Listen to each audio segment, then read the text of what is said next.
Thank you, thank you, thank you. This is First Generation of Podcast. I am your host, Kwabena Adu. Here's my co-host, my partner in crime. What up? William Valencia. William, what are we talking about today? All right, we're discussing the black man and his family. And we're here with two lovely couples.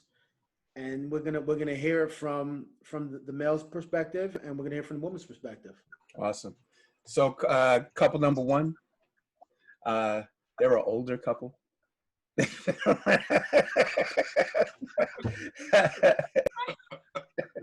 No, I'm just, Cliff and Shantae Mintz from South Carolina. Greetings, and we have Wesley and Nicole live from Brooklyn, New York. How you guys doing? All right, let's get it in. First question. Don't forget, I'm from Brooklyn too. No. You from down south. Like, it doesn't even. Nope. Yeah. We don't even count you anymore. Yeah. All right, let's go. Southerner. First question. What is a man's role in a family? And anybody, let's talk about that. Let's start with the McLeods first. Wes, what's up? Dang, man. I was hoping he was going with Cliff first. But, I would say, and I don't want to sound cliche, I would say to be the provider. From what I grew growing up with my parents, just basically seeing my dad, he was a construction worker. My mom was a nurse. So, he was the provider in terms of, making sure that, we had our finances in order. He dealt everything with the money aspect of stuff in terms of that. I picked up some habits from him or some traits from him. But as I got married, I learned that, that necessarily wasn't going to be the key in terms of having a, open and, transparent marriage. Okay, so what do you think you picked up differently than what your model was? You have to do a lot more. It's just not about financing. You have to contribute with the household, especially if you have children involved.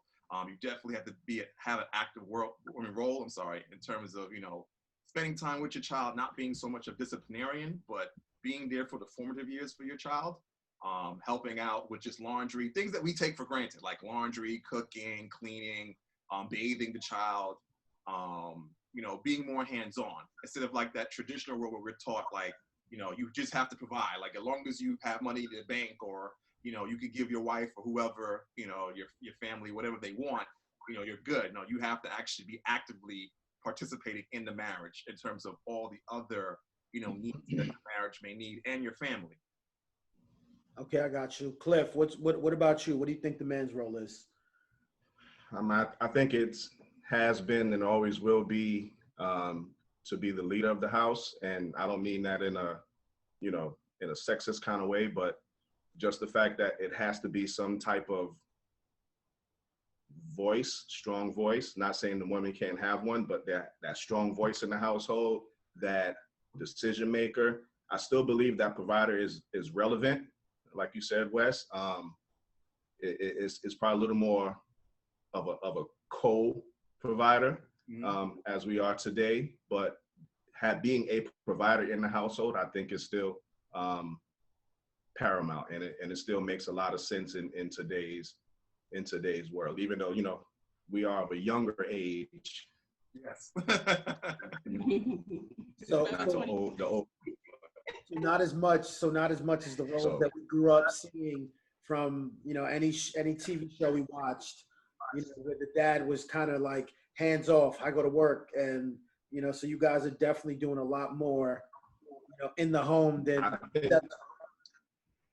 I think that still plays a part, Valencia, right? Because it just depends on what things that man has to do on his plate, what items he has on his plate to do. He has a 9 to 5.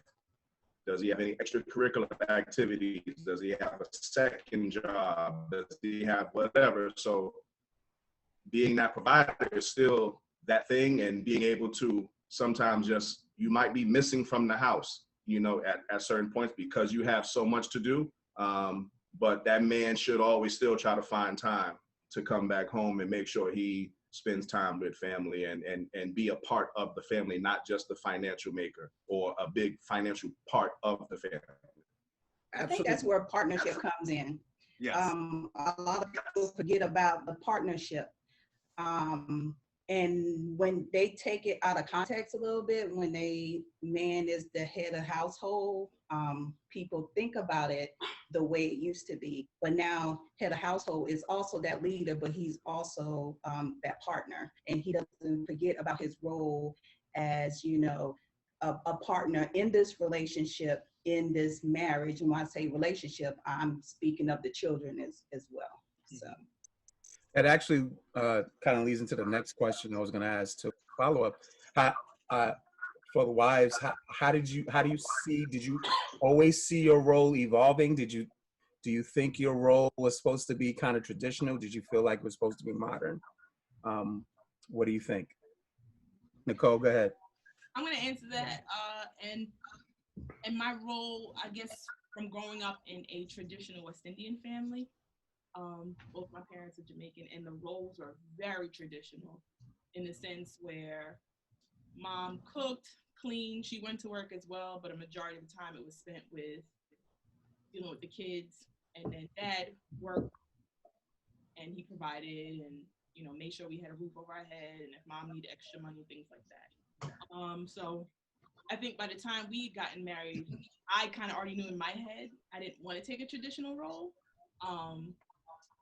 And then once a little one came along, I definitely knew that I didn't want to take a traditional role, because it's the way I view it now, being married for almost 7 years versus not being married and just us dating, it's different. You have a lot of responsibilities that you have as just individuals, and then you come together and then it's like you have all these responsibilities, so you can't handle that on your own. So I see a marriage, just like was said earlier, a partnership, and it's not 50-50, it's 100-100, right? So if I come to the table with my 100%, that means I'm expecting the same, and he should expect the same of me. And if at any point in time where I can't give 100, I'm communicating that. I'm saying, listen, I'm not 100 today, or I'm not 100 this week. I'm struggling with A, B, and C. Help me. And the same goes for him as well, because without that level of communication, we don't know how to be partners, because I'm totally doing something different, and we're not working as a team. We're working as like two entities just living in the same home. Yes. So no, I didn't want a traditional role. And that sums it up. I didn't want a traditional role, and I think we also had to kind of get into it to see that it wasn't going to be a traditional roles for either of us. Right. Okay, so I have my next question is, prior to having children, were you financially prepared? Oh, that's a good question. I got to think. I would probably say yes and no. Yes, on the point of before kids came, we'd already started saving together. Before we'd even gotten married, we started saving together. Because I think we were old, and we were like, listen, we know we stuck with each other at this point. Yeah. You ain't going nowhere. you ain't going nowhere. So we get married. Yeah. And I think once we moved in together prior to getting married, we just kind of were like, this is something that we're going to do. And so, yes, we were prepared in the thought of, we know that we've got to start doing these things together financially, but I'm going to say also no, and I don't know if Wesley's going to agree with me on this, because once life starts to happen, things happen. Right. Control. And you kind of have to like roll with it, but then you learn from those bumps. Yeah. Right. Okay, yes. The menses. Okay, so I'm gonna go back to your prior question. Thanks, appreciate it. And then I will current question. So I was raised, I guess, in a household traditionally. My mom didn't work much at all. my dad was military. So my dad took care of everything, you know. If he was overseas, my mom didn't work, she took care of us. But my grandmother also helped raise me and my siblings. And my grandmother was an entrepreneur. My grandfather was an entrepreneur. So when my mom and my dad separated, my mom had a hard time because she didn't know how to do it. You know, she didn't know how to pay the bill. She didn't know, you know, none of that stuff. So I watched her struggle, but I also watched my grandmother be this strong boss. So taking what I learned from my dad, you know, and then taking what I learned from my grandmother, combining those two, I knew right then I will never, and I told him this plenty of times before we even got married, you know, and it was hard for me to even allow him to do something because I was so used to doing it myself. I know it was getting paid. I know it was being done, you know, and then of course my dad's side, I knew about credit. My mom still didn't know about credit that much because even though she was adult, she still wasn't working. She still didn't have her own, you know, per se. So I learned both sides of that. And I knew right then, I was like, no, I will never, never, you know, put myself into that situation. Everybody's different. My sister-in-law, she doesn't work, and my brother's military. That works for them. It just won't work for me. I have to have my own. I have to, you know, make my own. So go ahead. What? No. You thumbs up. Thank you. I'm just agreeing with you. I'm Yeah. giving the thumbs up. Yeah, so you know, I agree, you know, and I'm still like that. It did take me a minute to loosen things a little bit to, you know, allow him to do some things, you know, but as we are right now, I am still the person, the money person, the save person. I am that budget person, you know, still. Now, when we first got married, yes, probably on my side, I had probably more savings. Absolutely. Then I hooked up with this broke dude on his bed. Absolutely. Yeah. But But No lies told. I think once we started getting serious, I had a talk with him. I was like, okay, you know, you got to make sure this is right, your credit's right, yada, yada, yada. And then, you know, we got that together. We didn't wait for that to get married, but we knew that was something that was going to have to be taken care of, you know. And when we got married, we started saving together. So we started saving together and separately. Kids came along. The minute we got Social Security cards, we started saving immediately. So that's how it's worked for us. For the room, you know, Shantae kind of laid out, you know, what it was like kind of historically in her family. What were some of the blueprints for her in terms of how she would have entered or how she would have was in a marriage. For the husbands in the room, did you have a similar blueprint or were you just working around zero? I guess I'll go first this time, Wes. all right. It's weird because I was raised more by my grandmother than my mom and my dad, and even with that, my grandmother was single. Right, it was never a grandfather in the house, so I still had no male to look at to see how that household dynamic would work. But my grandmother always worked, always, of course, kept her own money, you know, very, very, very stingy and tight with her money. So she was always saving, but, you know, whatever I needed, she provided, because she considered me her son. But, and I'm the oldest of 5 boys. So mom and dad, my actual mother and father, didn't really have a lot, right? So I didn't have those images to go off of. My father held jobs, but he had his little issues back in the day, so he really didn't have the ability to always finance the household. We was on welfare. We ate free lunch at the school. We had all that kind of stuff, right? And mom's was semi-traditional because she didn't have much of an education because she's from South America.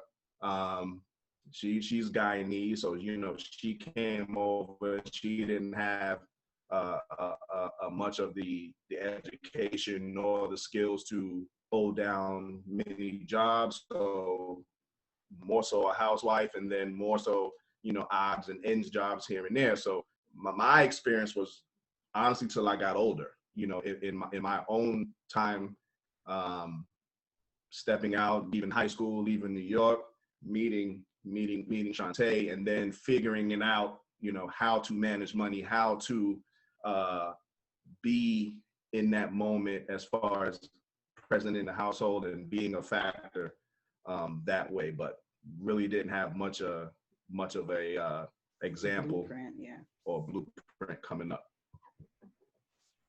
Okay, Wes, what's up, baby?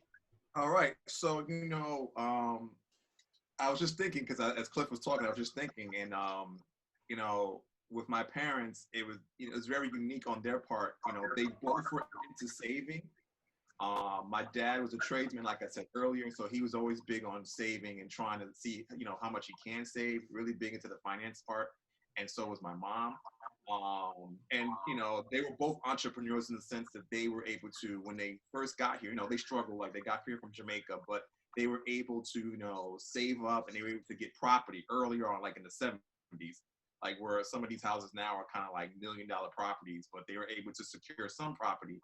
And, my dad being, into the trade, he was able to like fix stuff, and he was always big with me in terms of like my finances. He was like, you have to save, you can't really just splurge heavily. So I had that sense of saving from them. My mom will always tell me, you need to have when you get married, you need to have your own savings, and then you need to have a joint savings with your wife. She was she schooled me early. She was like, when you get married, just make sure. And, I came into that when I met Nicole, but we need to have a joint savings. I wasn't against it. And I was like, and then we need to have our own. And Nicole having, we were on the same wavelength. I'm sorry, I couldn't know why I could say that. When, we talked about finance. It was always an open conversation with us. Some couples I hear, they don't really talk about finance. They don't want to get into it. But, for my parents and, from my perspective, it's always been an open conversation. We always, we may not know exactly what's in our accounts, our own separate savings, but we know we have it. We know that we have the joint emergency savings. So if something does happen, we can pull from that, and we're able to, use that for a rainy day. Right. So it's funny because when we first started dating, I can vividly remember our first date, and it was kind of like, I'm just gonna put everything out on the table for you to know, and if you don't want to take it, then so. And I remember, like, we're just talking. I said, I'm just gonna tell you straight up, I have school loans. So, you know what I mean? And then that was just kind of, as we just started talking, we both very much, like he said, we were both on the same wavelength. And I think at the time when we met, we were in our later 20s. We were like 27, 28. So it was just kind of like, we'd been working. We'd already finished, like, at this point, we both had our master's degree, and we were trying to find, like, our career or whatever. And I think at that point, it was like, we were just trying to find someone who saw things the same way. And that was the most refreshing thing, because as we sat down, we're like, yeah, I agree with you. I'm not one of those people that feel that or will get upset if you have your own account. Like, you should. You should. But when it comes to that, we're individuals, but we work together.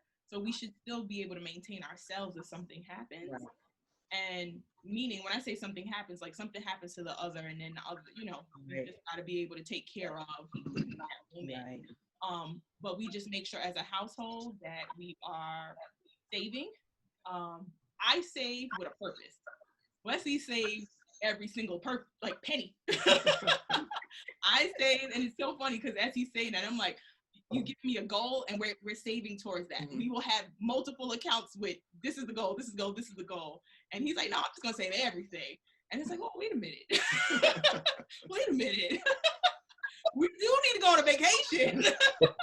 So I think he brought that to me where it's like, okay, we could do a vacation every 2 years, or we can find, but I've also brought to him, like, we don't work this hard to like, right. It's good to have that balance. It's good to have that other person to also, yes. I am him. Yes, and I remember our first vacation that we went on, and he was like, I don't really got to leave anywhere. I'm good at home. I'm good. And I was like, no. We're, so we go away, we do all inclusive, and he's like, we could do this every year. So, you need that. You need the balance. I think for me, I didn't necessarily, my blueprint was to not follow the blueprint. Mm-hmm. That was ahead of me. My mom and dad, both came from Ghana. And they, like everybody whose parents came from another country here, we nose to the grindstone, right? So I know a little bit of that is how I manage in my marriage now. Like you're talking about vacations, and I'm just like,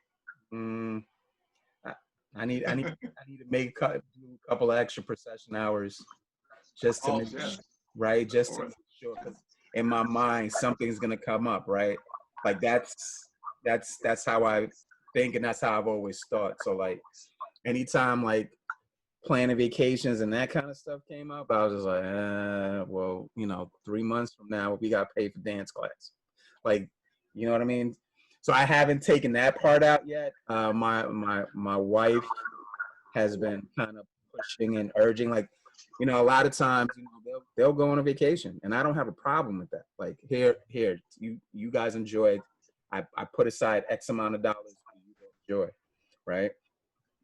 And I know a lot of that came from my dad and also my mom, right?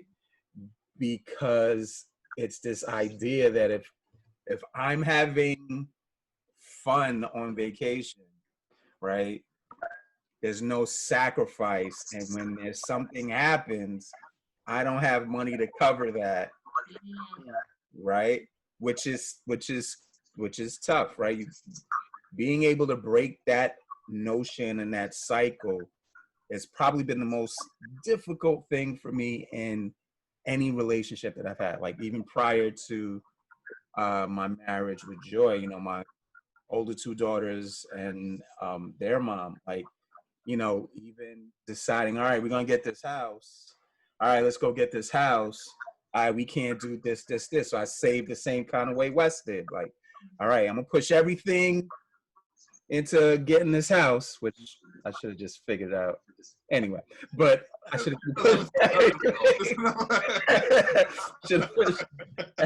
right. But as we were in the house, the mindset was the same. Like, hey, all right, the girls want to do dance. We have uniforms coming up. We have this coming up. I know I have X amount of dollars. I'm gonna save this much. We paid the mortgage for this month, right? And also the idea of living check to check, right, was difficult because that's how mom and dad did it. Mm-hmm. So trying to figure out how not to do that, right, has always been a challenge and a concern for me. So just listening to you guys, I go, okay, they figured it out. All right, I can figure this thing out too. Oh no. Cliff is like, nah, they ain't. That's why I do the lean because, and not to just say Cliff, it's only because you said incidentals and we were hit with I want to say like a couple of incidentals. Like, and it was like back to back, like Major. no, it was like no break. It was just like, here you go, bam, Boom, take this, and then boom. Bam, here you go, take that again. I'm like, oh man. So it wasn't something like you said incidentals, and I don't know if you saw probably Wesley and I was like, because the incidentals hit us and we had no way to prepare. Thankfully, we are saving people. We save, like, as soon as we get paid, the both of us, we pay ourselves. We pay our savings, we pay our joint checking, we put aside money for the little one, and bills get paid, and then it's like whatever extras left over, of course, goes to like whatever it has to go to, right? But we make sure we get paid first. Right. And he could tell you, and I know you guys may know, but like we were hit, like we had a baby, and I was only planning to be out for like a couple of months, and then then she was out for a year, so then we had to dip into our reserve. And within that time, not even before our little one was 1, I had got sick, really sick, and I had heart surgery. So then I was out of work.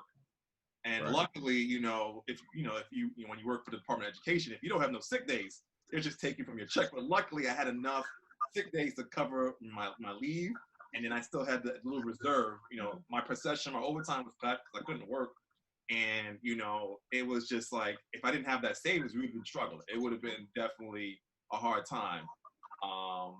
And then, I thought everything was good again. And then I had another heart surgery. So I had 2 in 1 year. But then I had to take more time. So it was kind of like I had to save up. Once I returned back to work the first time, I had to save up again. Then to just let that go. And then just, it was just like, it just was nonstop, like back to back.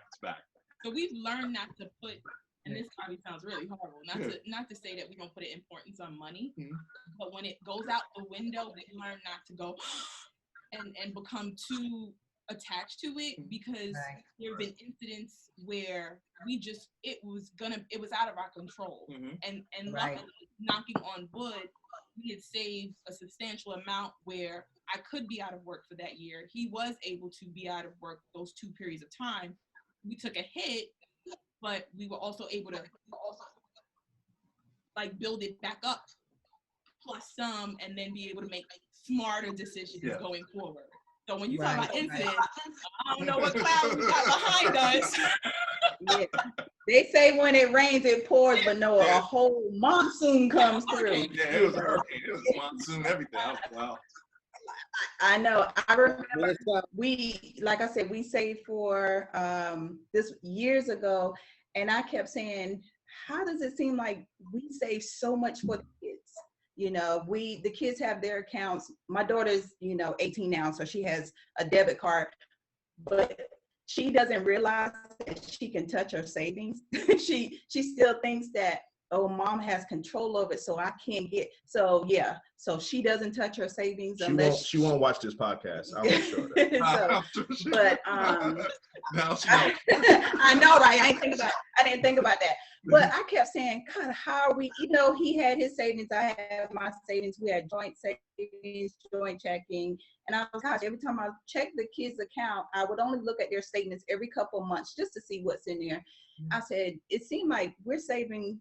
How are we saving so much more for them and not for us? And I thought about, I was like, we can see it too much. So we open an account off at another location, no debit cards, no nothing to it. The money comes straight out of the payroll.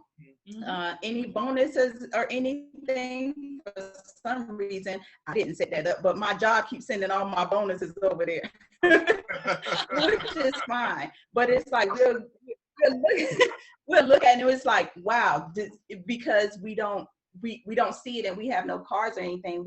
We'll use it for like vacations or, something like that. But I'm more of a budget person. So being that is already gone, I don't even include that in the budget. I just include what we have. And he'll say, he call me boss, but he'll say, boss, do we have, what's our budget looking like here? Or I'll say, okay, this is what we have right here to spend. And like I said, we have a college kid, so we have 2 grocery bills. So that's now into the budget. So I was like, okay, yeah. So that is now into the budget. So I can say, okay, this is how much, So our dance bill, it didn't really go nowhere. It just turned into college grocery bill. So, and the same thing when it came to I think we were pregnant with Deuce, and we still had the car payment. And in my head, I was like, okay, we're pregnant with Deuce, this car payment, and then Diamond's gonna need a car in a minute. So in my head, I immediately started writing everything out, balancing it out, boom, boom, boom, paid the car off. Because in my head, I was like, I'm going to either have to spend a good bit of savings. We're going to have to spend a good bit of savings to purchase this car, or we're going to have to finance another car because she has to have a dependable vehicle, you know, going to school. So all that stuff was planned. Like I said, I'm the planner when it comes to that part of it. I don't like debt. My dad has always been the person that, I remember I got my first car and I financed it for only 3 years. 3 years, and my dad about flipped his wig about me financing this car and paying somebody else the interest. So I made a promise to him that I'd get rid of it early. I paid off in like a year and a half because he was still on me about paying people, you know, don't pay those people all that interest and yada, yada, yada. So I paid the car off in a year and a half. That kept him off, you know, off my back and everything. But I think one of the issues is this. Our parents or grandparents or whoever, like you said, some of them they don't know. So they just took what they knew and kept going with it. And it's just like a cycle that someone has to cut this thing off. Mm-hmm. You know, someone has to stop this cycle, and somewhere in your head, you got to figure out, how can I make this better? And it's easy trying to teach your children or learning early. Once you get older, it gets hard because it feels like you're playing catch up and you're already in all this debt, and you can't get out of it. So it was like doing the mortgage off of just one income, because I said, my grandmother told me, don't you get in no mortgage you can't pay for by yourself, because just like you said, somebody gets sick, the bills still need to pay. Right now we're looking for house number 2, and you know, because it's like, can we afford this part? Can we afford it? I'm like, okay, I can afford to make this mortgage payment myself, or he can afford to make this mortgage payment. I'm not saying that we're going to separate, but like you said, things happen, you know, people get sick, you know, and you struggle. When we first started, yes, we did struggle because we were trying to figure this crap out. Yeah. You know, and we were working whatever jobs. Yeah. Oh, when we first started, I was like, oh, hell, this is not. Y'all don't even want to hear that story, bro. But yeah, it's just that we take what we know and we go from there, but we don't think to try to figure out or ask somebody, how do we fix it? This is broken, you know, any situation, financial, whatever, a relationship, it could be you brought up in this brokenness and you're thinking that's how it's supposed to go. Eventually, when do you realize, okay, this isn't working, I gotta, you know, how do we get out of this? How do we fix it? Mm-hmm. So. Absolutely. I mean, you guys sound like you're definitely in control of those situations. I'm definitely jealous. You know? I learned from my England, you know, my immigrant pops that hey, we just gotta survive. So I didn't get all those lessons in the crib. But that's how he was probably raised. Absolutely. You know, he told me how to survive, and you know, that's what I'm doing. So now my next question is, has COVID made finances a pressing issue? Nah. So I could go with that because we did something. COVID is crazy. Yeah, COVID is crazy. So coming into the year, we had a goal in mind to just clear out our debt in terms of credit card, because we wanted to shift our focus to our school loans. So this is before COVID. This is like February, like before COVID really hit. Because we do set like yearly financial goals, right, as a couple. So we just noticed that we had these credit cards, and we're like, we need to really, you know, the interest is getting crazy on some of them. We need to just wipe it clean. So we were able to save up the year before, and we was able to clear out all our credit card debt. Great, by the grace of God, Most High. You know, so February we paid off like our last big credit card, and then COVID hit. Bam! It was like, oh snap!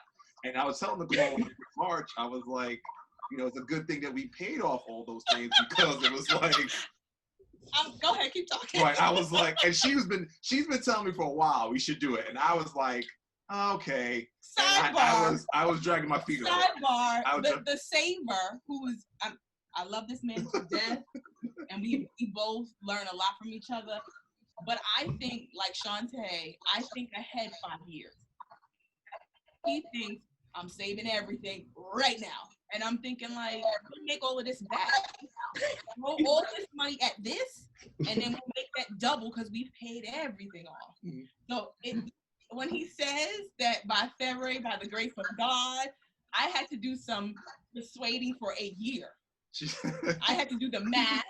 I had to like get our friend who's like a big financial advisor, and I'm like, just go ahead and just talk to him. We already went. Just go ahead and just keep co-signing with me, because he's a little stubborn like that. I am. I'm very stubborn. He doesn't want to let go of it. Like if he can put it all in, he's not letting go of it. Like no, I put all this in, but you put in 1,000, we're gonna make back 3,000. So we did it before COVID. We finished, everything was done and paid off before COVID. So it was just kind of like COVID. We didn't stress about finances so much. But he was saying that we kind of went into the year doing something that was, I guess, unconventional in the sense. Right, and for me, the reason why I was so stubborn about it is because, you get your savings at a certain point, and then to see it dwindle down, I was like, man, I don't want to see it go down. I want to go up. Like, I ain't trying to. But then once she talked to me and our friend talked to me, and then she was like, you only listen to your friend. You only listen to our friend. I was like, no, I listen to both of y'all. I had to reflect. I had to think. I was like, all right, it tripled. It tripled. I said, you know what, it's best that we do this early on in the year, and then we can work on building our savings. And by the time February came, that was finished and everything was done and paid off. And I just want to kind of like set the scene here for you guys. It wouldn't have hurt us to pay the credit cards off. Right. It wouldn't have hurt us. Like, I did the math. We go through through a monthly budget. Like, listen, this is where we got to tighten up on. Or listen, she has activity. It wouldn't have hurt us. We paid it off in February. By July, we made almost triple back what we paid off. And like, I remember him sitting at the table. We were talking. He's like, it was good that we got that out the way. And I was just like, that's it. You were right. That's it. You were right. See, well, you didn't realize. And I didn't about being right. I was just like, how? I didn't want to see the number go down. Loosen your hands a little bit. A bit. And I think what COVID did for us made us realize, like, we both work a lot. And he also does procession as well on the weekends, and then whenever I have a procession opportunity, I take it. So we both work a lot, and it was kind of like we have all this money and we're not investing it into anything, and we're not letting it do the work for us. Mm-hmm. So we took the time during COVID to say, hey, maybe this is the best time to start investing and kind of building like a stock portfolio. And so that's what we've been doing. So that's what we did. And I mean, knock on wood, it's been good. Like, we contemplated buying a car for like the longest time, because big purchases I don't like making. So he might hold on to the money. I don't like making big purchases. If it's over $50, I'm like, oh. And then if we got a monthly payment on it, oh, I'm even more stingy. I'm like, what? We got to pay that monthly? No. So finally, the poor child was not fitting in the back seat, and Wesley one day said to me, "Oh yeah, right. My knee hurts sitting in the car," and I was like, "Oh, mine does too." So yeah, we were looking real old. So we decided, all the work, we will just get a damn car. So we did that during COVID. That was smart. Rates probably were good too. I found better deal during. Oh yeah, we made sure we got a good deal. Yeah, we made sure. Yeah. How did COVID affect you guys, Cliff and Shantae? We saved more. Yeah, really. Actually, yeah, we already had things. Things kind of stopped, so it actually kept money in our pocket. Dance stopped, so that kept money in our pocket. School was out, so no after school care, so that added more money, to our pocket. I'm in mortgages, so the rates dropped tremendously. So I've been working 60 plus hours a week. So, I mean, that's been since February. So all the extra money, all the bonuses and everything is just been, and it got to the point I was like, God, we have all this money and we can't even do nothing for ourselves because of COVID. We recently, a couple weekends ago for Cliff's birthday, you know, we went to Savannah, but I think that was the first thing we actually did and was like, let's spend some money on, you know, ourselves. So no, it hasn't affected us financially. We work from home, right? So there's no gas money. Oh yeah, that was a good so we don't have to drive every day, right? And it's not like, of course, we don't have public transportation down here in the South, so you know, we just can't hop a train or a bus. So you normally would have to drive every single day. But yeah, now we drive weekends, maybe. You know, just if we want to go somewhere. So of course, and gas cost is down, and we have 2 cars.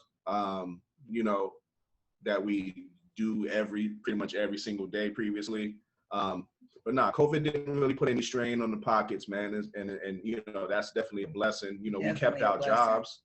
Again, we all kept our jobs, and you know, we all still employed. You know, it gave me a lot more time to work on some other things. You know, being you know, my entrepreneur mind, I'm working on, you know, some other things. I do have a business already, but I'm working on a few other ones that's going to start as well. So, you know, COVID allowed me the time to sit back and do my research. And we also started talking about stocks and everything today as well, and getting into those a little more heavy. So, you know, COVID allowed the time to sit back, figure out what we wanted to do. Right. Now, okay, let's attack this. Let's not attack that. Let's move this here. You know, stuff like that. So it didn't affect us in a negative sense at all. So hopefully COVID was a learning thing for a lot of people, right? Because it's one of those situations you could not help. You know what I'm saying? People lost their jobs and everything. These are people who don't have savings, don't have anything to fall back on. You know, these are people who are living check to check. And once that check stops, you know, then you're struggling. You know, and that is extremely hard to get out. So hopefully, you know, COVID made some people think, okay, you know what, we got to figure something out to keep us from, because this can happen again. Yeah. You know, so. Right. Of course, you know, let's get away from COVID. I want to know what you guys think. You know, we'll start with the Menses. What has been the biggest divide in the Black family? Divide? The man not being in the house. Again, I don't subscribe to the notion that we have to be in charge as the man. I don't subscribe to that, but I do subscribe that it's important for us to be in the house, right? I think that is, and not only physically in the house, but we have to be in the house mentally, emotionally, spiritually, whatever, right? We have to be in the house and be part of that family as well. Again, my family is not too churchy, not too religious. Again, my dad has his own issues. I love him to death, but he has his own issues, right? So again, like Max, like you said earlier, you know, you try to find ways to not be like. You didn't want to follow that blueprint in the same way how he interacted with the family. I tried to not do, right? But I think the biggest divide is the man not being in the household, not being an integral part of the household, in whatever frame you want to put that in. Okay. Wes? All right. I would say one of the biggest divides, because it's such a multi-layered question. You can go in so many different directions. Right. I've talked to Nicole about this. It's just I think we haven't dealt with, as a black women, black men, we haven't dealt with the hurt that's between us. Like there's like a hurt between us that we haven't really acknowledged, or if we have, it comes on like black men can't do this and black women ain't nothing but this.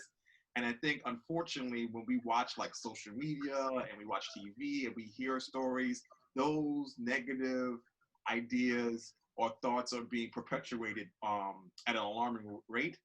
And I think that it's important for, when you, so I look at it like this, growing up in a Caribbean family, I always heard the same thing. You have to sow your oats. You have to sow your oats before you get married. And even when I got married, like when I proposed to Nicole, I knew I wanted to get married. That's the one thing. I think a lot of times people, and especially in our community, we see things, we see those couples who are, doing the big things and they're taking their pictures and we feed into that like, oh, we want that. But do you really want that? Do you understand that that takes work and commitment, regardless of your experiences as a child or growing up as a young adult? Like, just understanding that it does take work and you do have to acknowledge your feelings in the situation, and your partner should be open and honest with you as well. And a lot of people would ask me, a lot of guys ask me, are you ready? Of course I'm ready. I wouldn't have asked the question if I was ready. That doesn't make any sense. I would have been single and chilling with a Bugatti. I mean, I don't know. But, I want the record to show I never asked that question. no. I just want the record to show I never asked. Robin never asked you that question. There you go. He never asked you that question.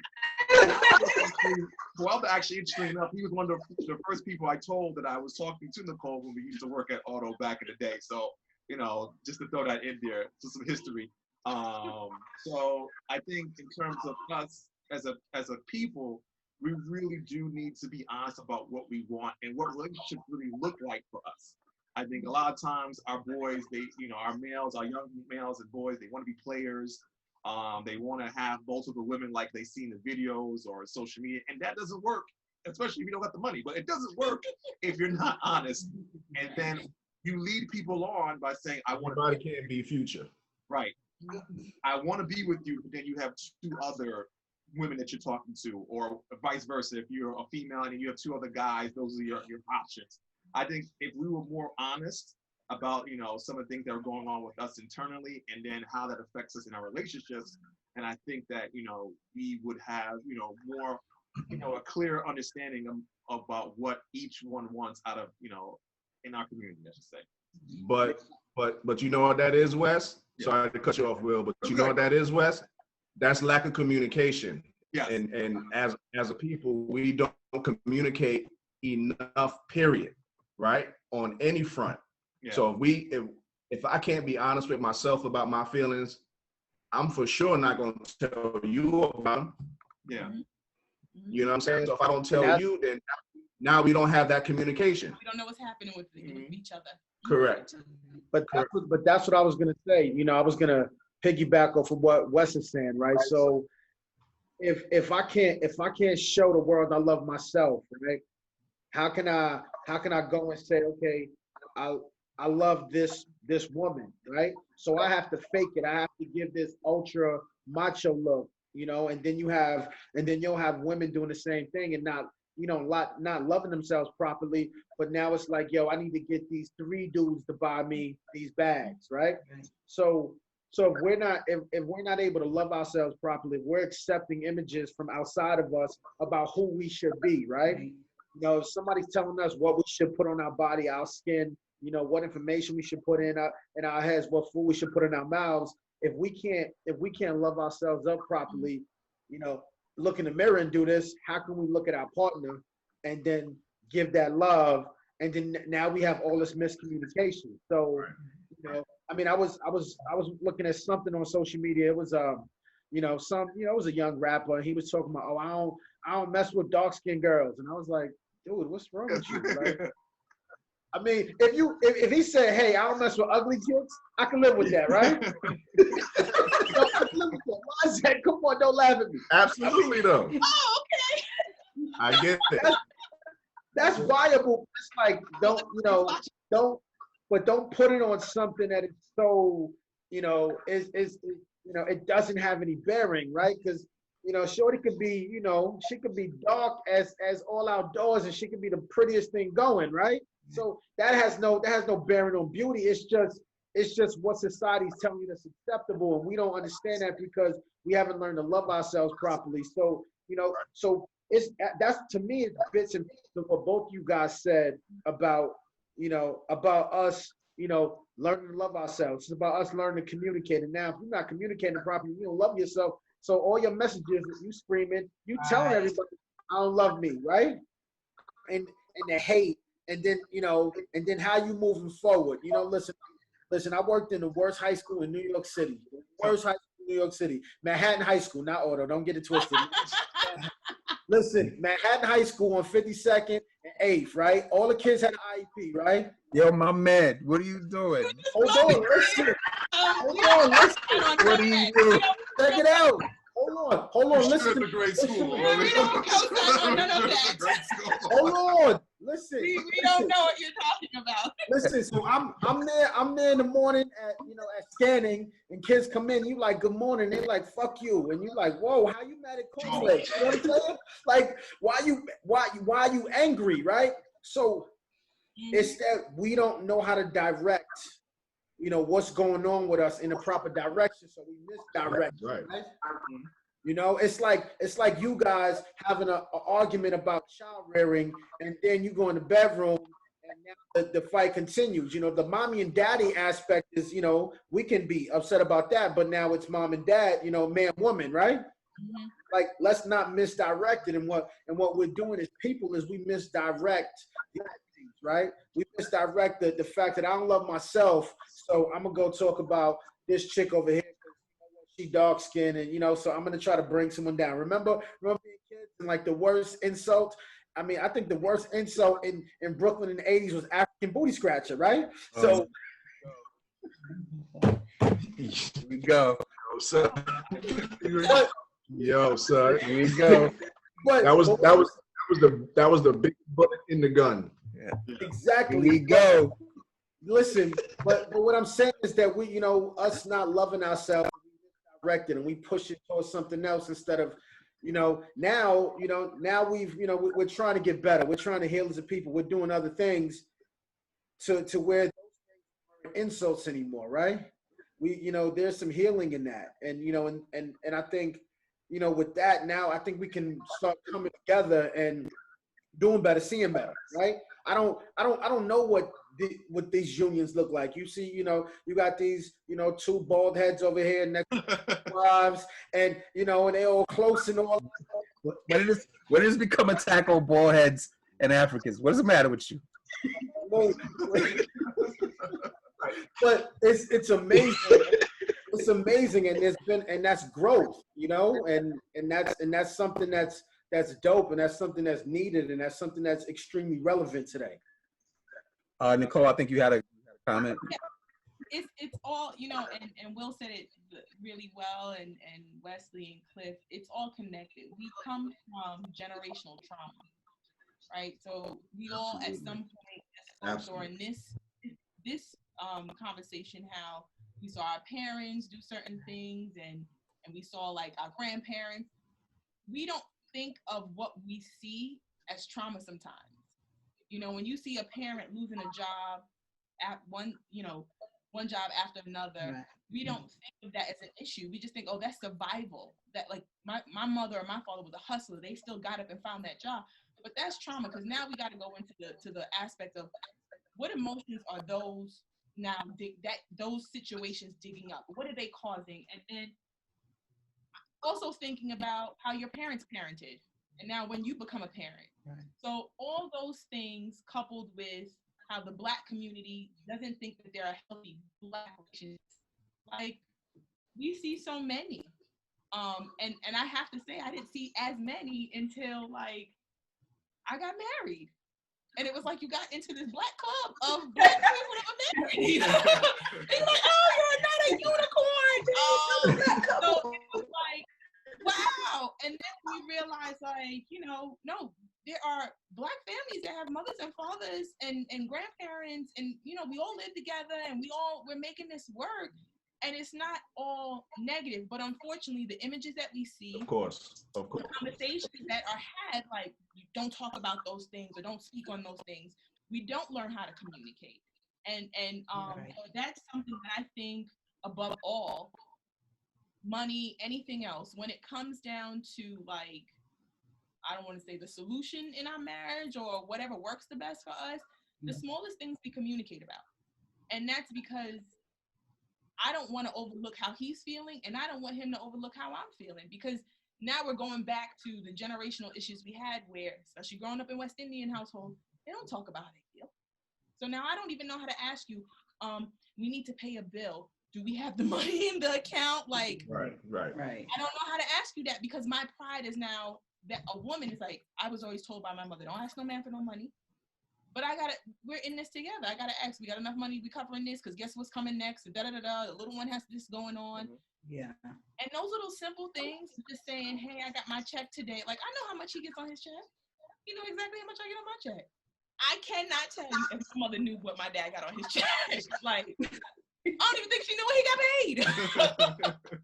So those things, like the divide amongst like men and women, how men sometimes view women and women view men in the Black community, and then the lack of teaching our children that you can talk about these things, because you're going to go into a relationship with all that ish you got, Right. that your partner's the problem, and you're going to repeat it. You're going to repeat it. So it doesn't have to just be financial. You're going to repeat not communicating. You're going to repeat not being able to have discussions about how to rear kids, how to handle money, when one has messed up, and how do we get back from that. Like, it's all of those things. And I think, like, as Black people, this conversation is needed because we realize, like, okay, you deal with that and you deal with it, so we all in this together. So what's your advice? How can I ask you for help and not feel ashamed for asking for that help? And that's a big piece. Right. We ask for help. Hey, Nicole, that was dope because I was going to ask if you guys had any messages for new families, and you just did it anyway. So that really worked. That's great. Hey, Wes, you want to add anything to that? Any messages for new families? People's come. Oh man, just echoing what Nicole said. I would say this with new families. I thought, when we got married, things were going one way where we were on a high and everything was like really great, and then we got hit like hard. And when the pastor or the officiant says till death do you part, or for better or for worse, those things will apply in your marriage. You're going to have some good times, some great times. You're going to have some in-between times where you kind of don't know which way you're going to go. But I would think for the new families, as long as you believe in each other, as long as you trust your partner and they trust you, you can get through anything, whether you're really religious or you're spiritual, whatever the case may be. As long as you're in it together, like when we had our hard times, I was glad that I was with Nicole in those hard times. I mean, I already lost my hair, but at least I had someone to lean on, right? And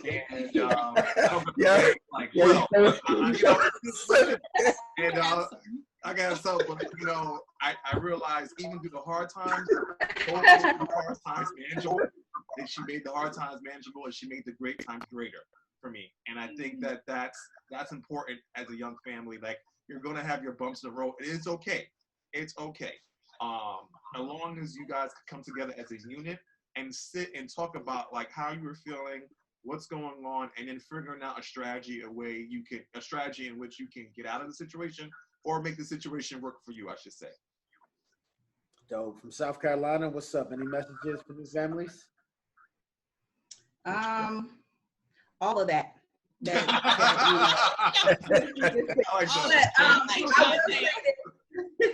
I will say this because I've heard this a couple of times.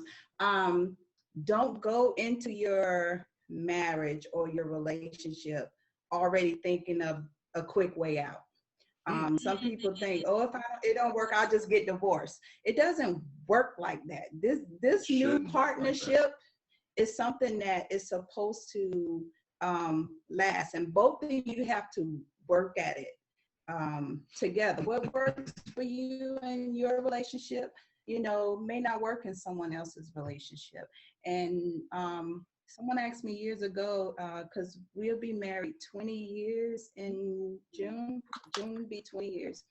And I was like, look, see, Black people do make it.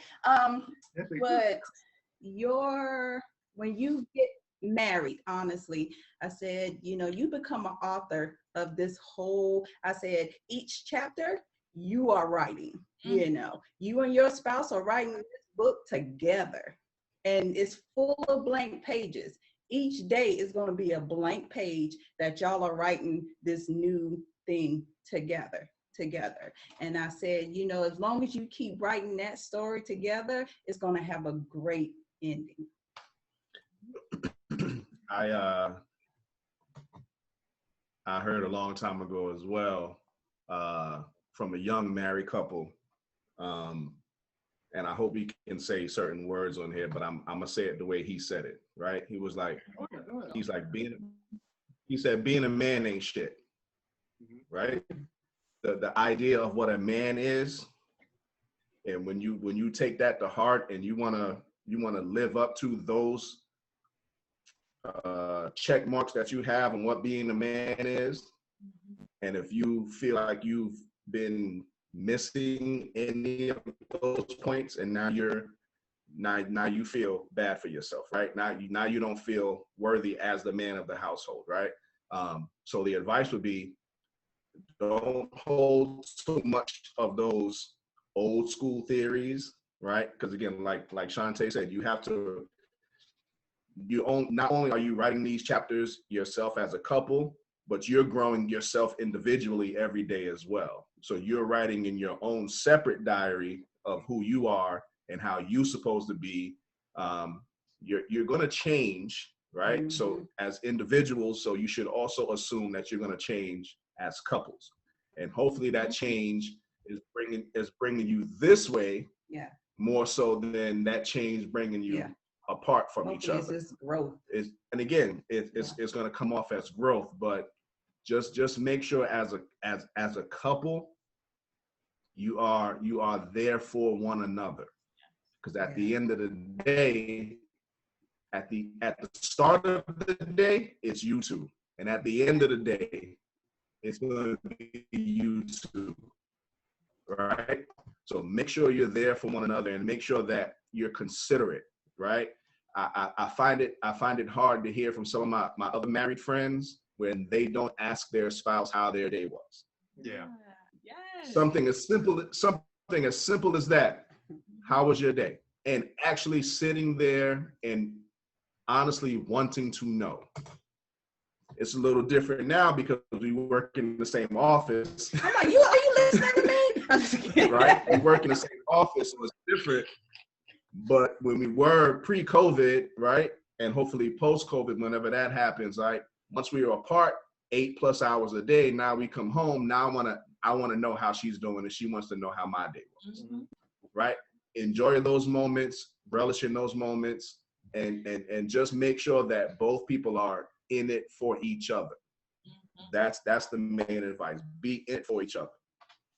I want to add to all of this wonderful advice from two great couples. I'm really proud to say I was in both of your weddings. It was great in seeing where you guys are and hearing how you guys see your marriage is inspiring for myself in my own marriage, hopefully for those who are seeking to get married and those who are seeking to create families traditionally and non-traditionally, right? This was kind of eye-opening for me. One of the main reasons why Will and myself decided to do First Generation podcast was for everything that you guys shared, right? We had conversations, and even having private conversations with Wes and having private conversations with Cliff. You know, we knew that there was a niche. There were people out there who were wanting to hear from real people, wanting to hear solid advice, solid inspiration, but also, you know, people who are going through the same kind of things that they're going through. So I definitely want to thank both couples, the McLeods, the Minces. Thank you so much for joining us on First Generation Podcast. Absolutely. This is why we're here. We want to make sure that our voices are heard, Black people's voices are heard. There are great representations out there of what family looks like. And you know, to both of your marriages, I wish you guys all the best and continue love and support. Will, do you have anything you want to add to that? Yeah, man, I just want to be like these guys when I grow up.